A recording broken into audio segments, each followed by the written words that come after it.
A lazy day today, still camped at Barham.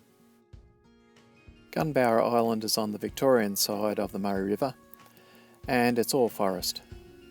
We're going for a drive to see if I can find the camp spot that we used to camp at every May when I was young. The forest looks pretty good at the moment. They've had some recent rain, but it's still fairly desolate looking bush by international standards, but I love it.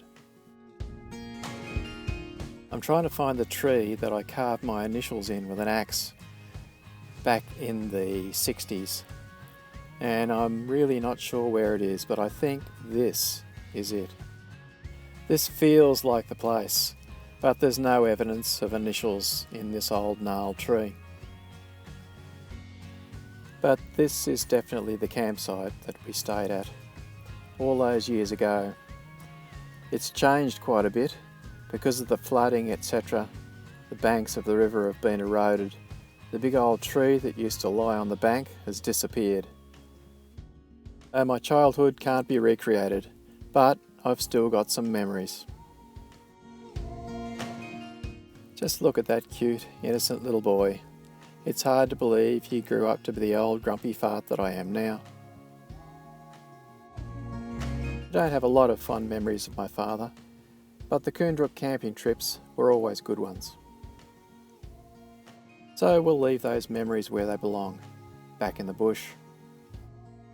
The Coondrook General Store still stands. Motor rail from Kerrang to Coondrook has long since stopped. And the bakery, run by Germans, hasn't seen a loaf of bread in a long time.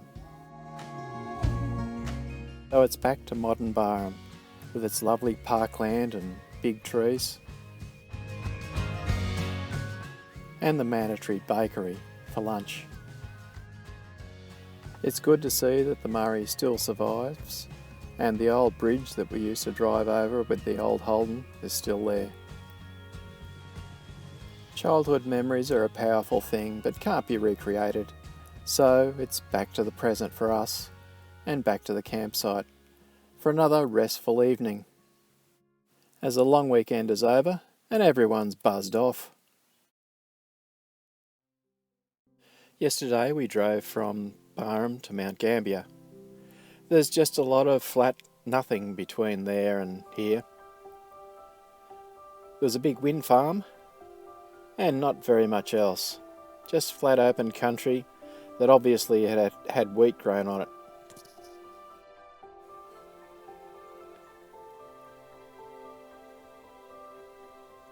From the drone, you can see forever. But it was an easy trip, and we stopped at a caravan park right next to Blue Lake. Very pretty. There's two lakes, both volcanic lakes.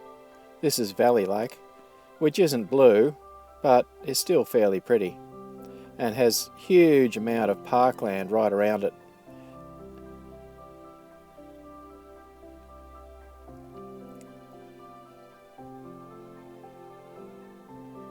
The countryside's reasonably green, and the parkland certainly was. Lots of shady trees and mowed grass. Blue Lake really is quite blue, depending on the time of the day that you find it. I tried to take some drone pictures here and lost reception, and finally got the drone back, but no pictures. So these are mostly just photographs. Then there's this place called Umperston Sinkhole. Quite intriguing. It's free to get in, and as it says, it's a sinkhole down into the limestone. More parkland, bees around, and you walk right down into it.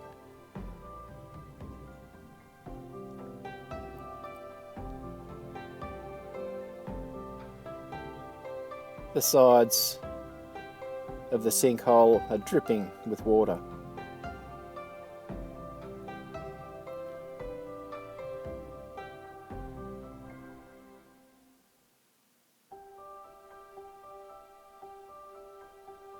And the undergrowth hangs right down.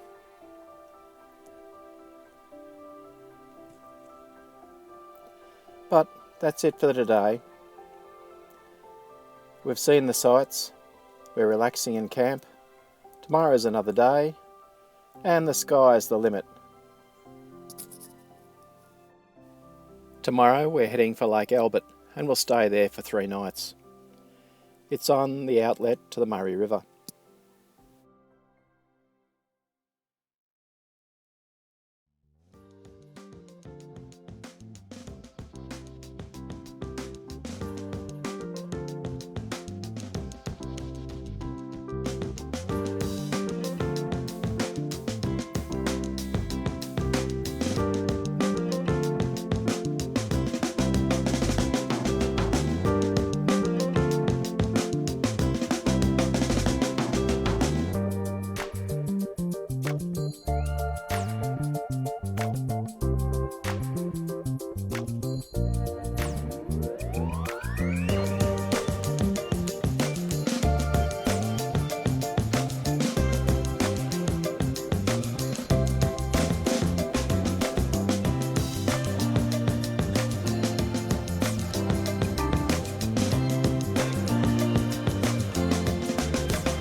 Throw it or flower.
We stayed at Meningie last night in the tent.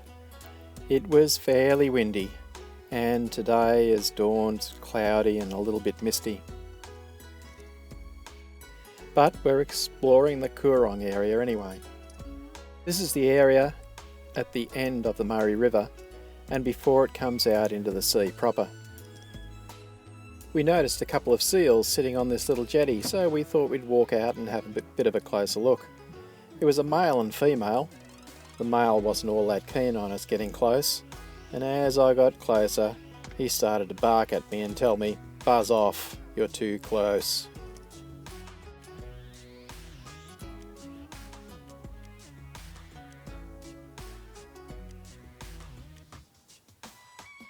Today's tour takes us around Lake Albert. Lake Albert's where we're camped, next to the water's edge, with green grass right to the water. It's a very pleasant place, but it's still very windy. There's nothing like an overseas trip to make you feel as though you're on holidays. This is the narrow neck across Lake Albert that connects this lake with Lake Alexandrina.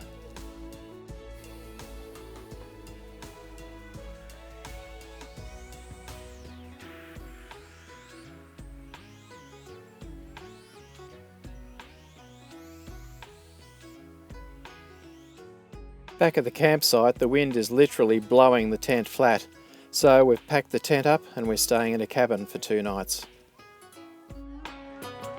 Then it's fish and chips and a local beer at the local restaurant. It's still windy today, but it's very pretty looking, with a nice blue sky. So we go out to Pink Lake. It's sort of pink if you squint and close your eyes a bit.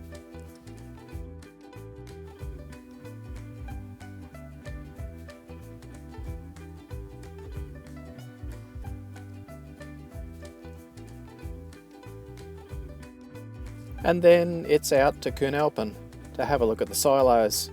These are just east of where we're staying, only about 40k. I don't think this is the best silo art we've seen, but it's still pretty impressive.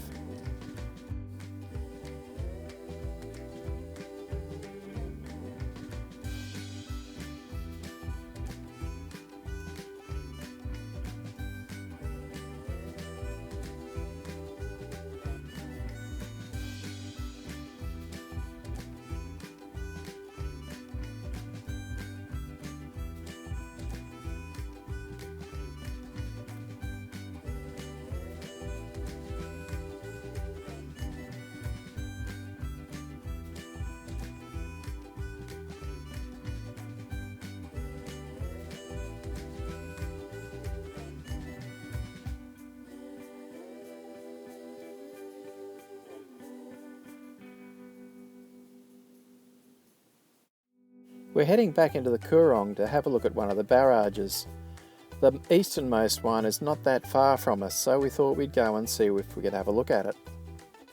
The barrages are a set of weirs that let the fresh water out of the Murray, but don't let the salt water encroach up it.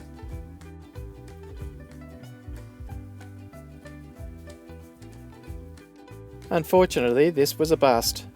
We ended up at a locked gate that said, "Don't enter." So we just had to see what we could see while we were there.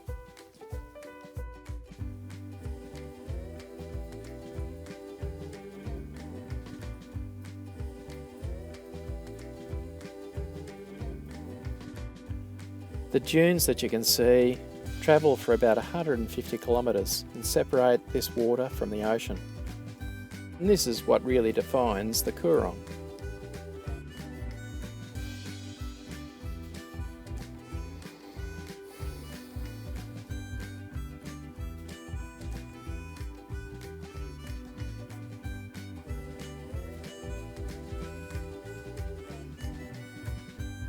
Tonight's our last night at Menindee.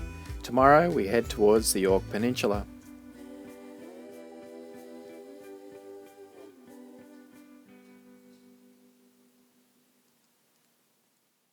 Today we travelled from Menindee to Edithburgh. Edithburgh is on the Yorke Peninsula. As yesterday's visit to barrages was a bust, today we diverted to Goolwa Barrage. This one is very accessible. This one crosses the Murray River. The other barrages hold back the lakes Alexandrina and Albert. And as I said yesterday, the purpose of these barrages is to keep the salt water from encroaching up into the fresh water. This is quite an engineering feat. I think there are something like 5 of these, and they're really quite long.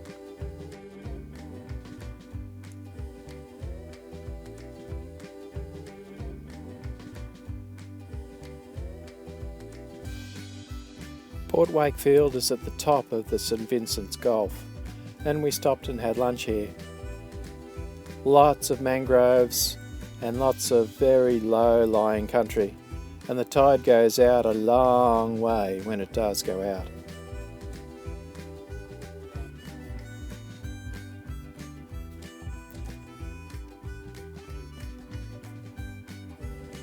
A lot of the old buildings in South Australia are built from sandstone blocks, and these are a couple of examples as we drove by.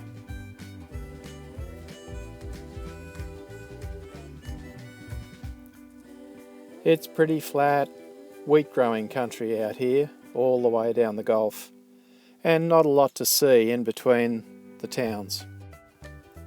But there are some pretty places and numbers of various types of jetty. As you can see, the tide's gone out quite a long way.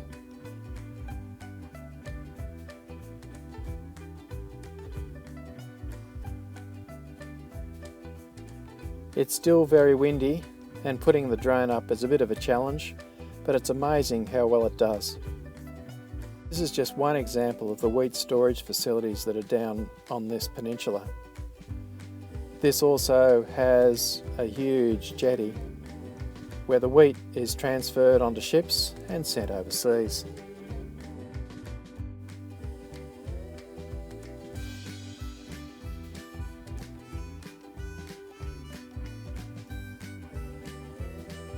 Of course, at any seaside town, there's seagulls, and where there's hot chips, there's lots of seagulls diving for them.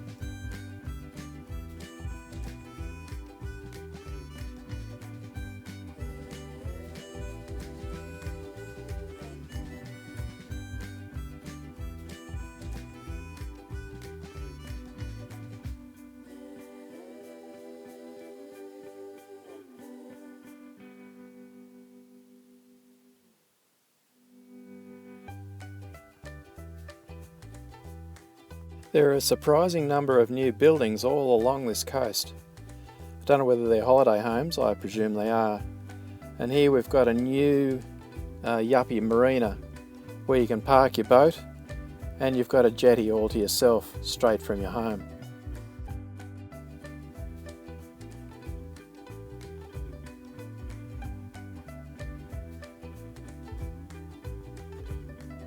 Here's another example of the silo complex that's holding and processing wheat and sending it off on the ships.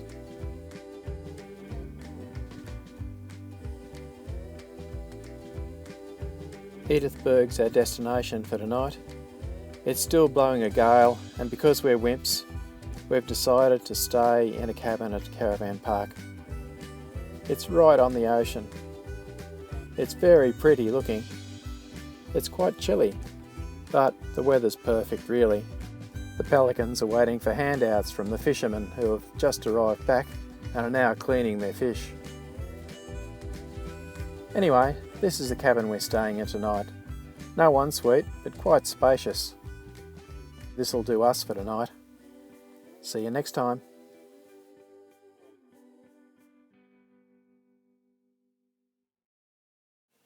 Yesterday we drove to Wallaroo, which is on the west coast of the Yorke Peninsula. And this is one of the little places we stopped at on the way.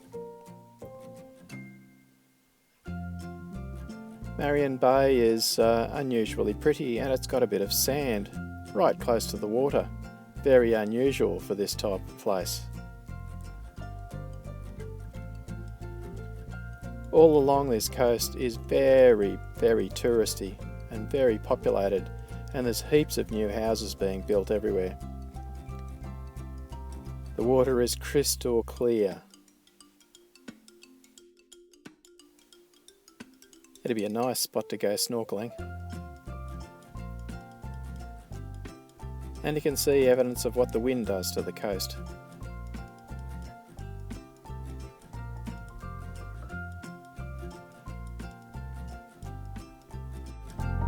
Stayed at Wallaroo on the west coast of the Yorke Peninsula last night, and right next door is another wheat silo and terminal. But I have to admit the York Peninsula doesn't impress, so it's off to Renmark. We're staying here 2 nights. And there's pretty much nothing in between.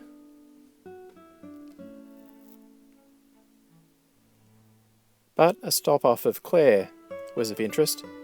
Just out of Clare is a little place called Stanley Flat.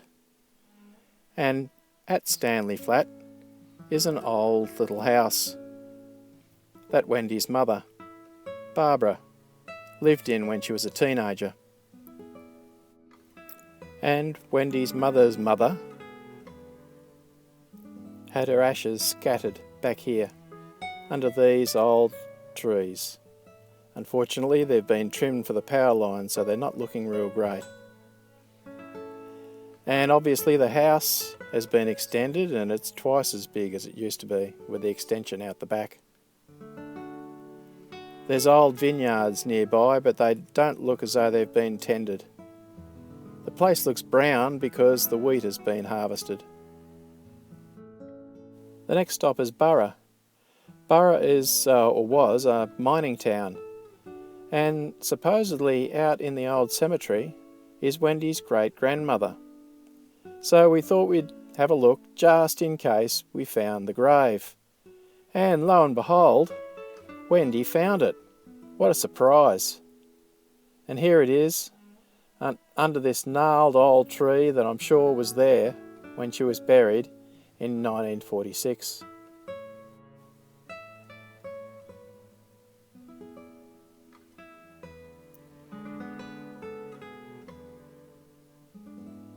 There's still a bit of evidence of the original miners, and here's a couple of dugouts of where they used to live. Brrr. But there's a nice bridge and a pond of water where the river supposedly flows, but it's actually dry at the moment. And there's lots of old buildings, and this church is just one example of that. But there's a bakery as well, another old building, so we thought we'd better spend a bit of money here in Burra and spoil ourselves.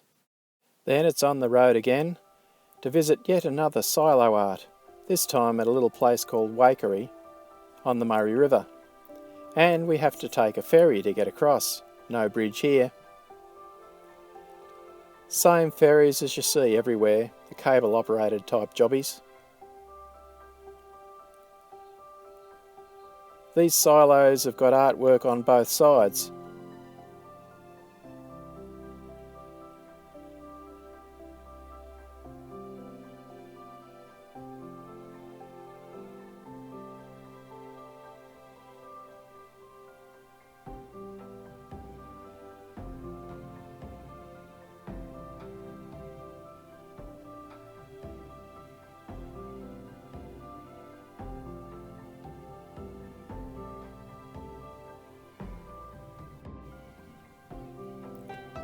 Anyway, we've arrived at Renmark, and just out of town we've chosen one of the caravan parks.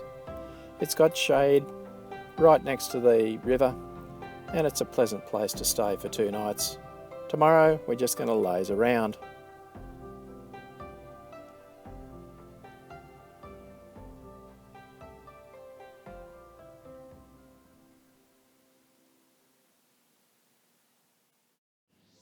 It's just a lazy day in Renmark today.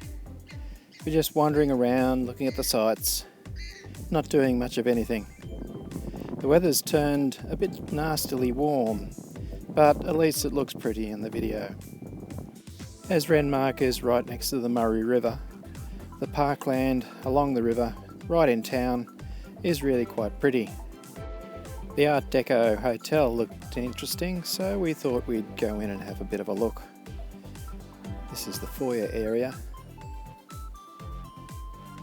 And upstairs they've got a little museum type area showing what it used to look like back in the day.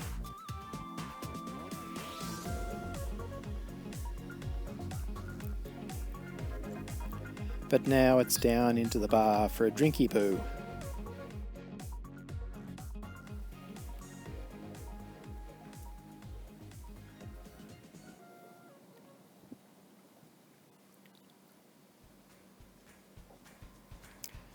Just up the road there was supposed to be a lookout, so we drove up there and had a bit of a squiz and a bit of dronage, showing how far the river has eroded the banks. Hey, pretty impressive.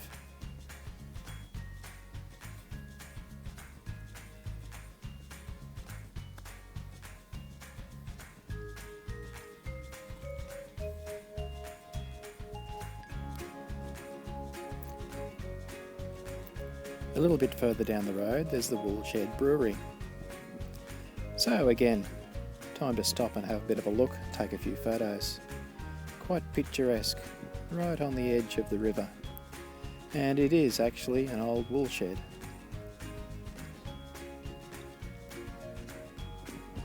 And there's lots of different beers to choose from. The local dog came and dropped a stick next to me and said, "Come on, throw it." So I threw it from the balcony. He ran down and picked it up and took it back to the bank. He's a border collie, just like David and Corey's Evie.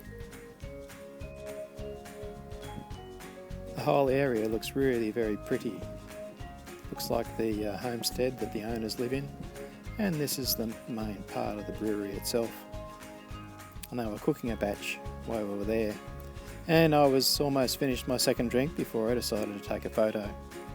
There are many locks along the Murray River, and this is another example, just like the one at Turumbury that we saw earlier on in our trip. The shags were having a fantastic time diving for fish. And they didn't seem to care that the drone flew over them.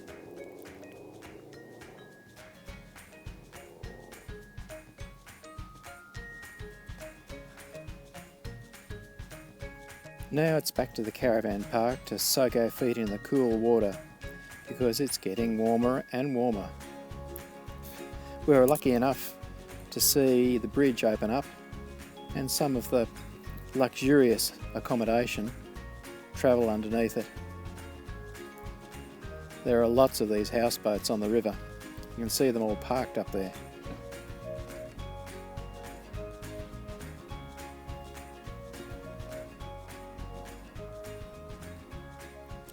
So that's it for today.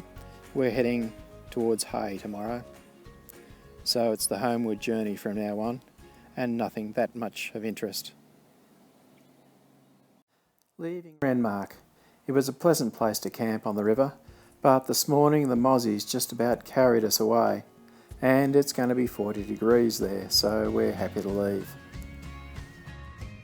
We travelled hundreds of kilometres through this mallee region, with lots of low scrub and sand on the sides of the road. Mildura is in the Sunraysia area, and we stopped here for breakfast. Lots of grapevines.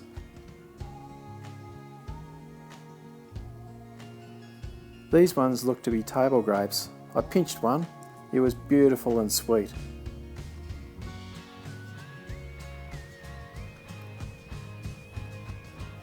We stayed at Hay last night in a cabin in the caravan park.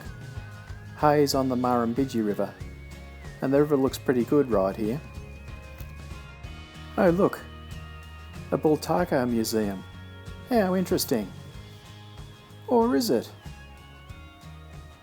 Lots of Bultacos to look at. But no, it's not a museum. It's the local IGA. Around Hay are the famous Hay Plains, and as you can see, they go for miles and miles, and not a tree in sight.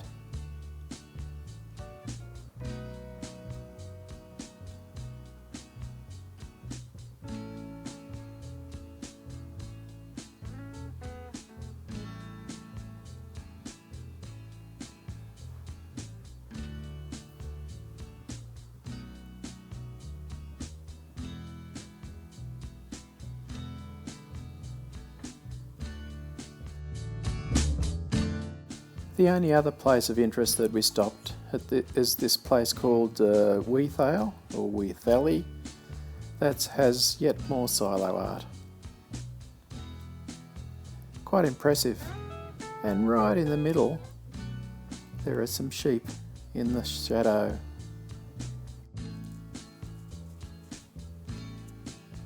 It's been an interesting trip. We've done about 5,200 kilometres by the time we get home, over just over 2 weeks. And certainly the miles have been easy to drive in the car compared to riding on the bikes. But 2 weeks in the tent has been enough for me, so it's homeward bound tomorrow. Looking forward to relaxing at home.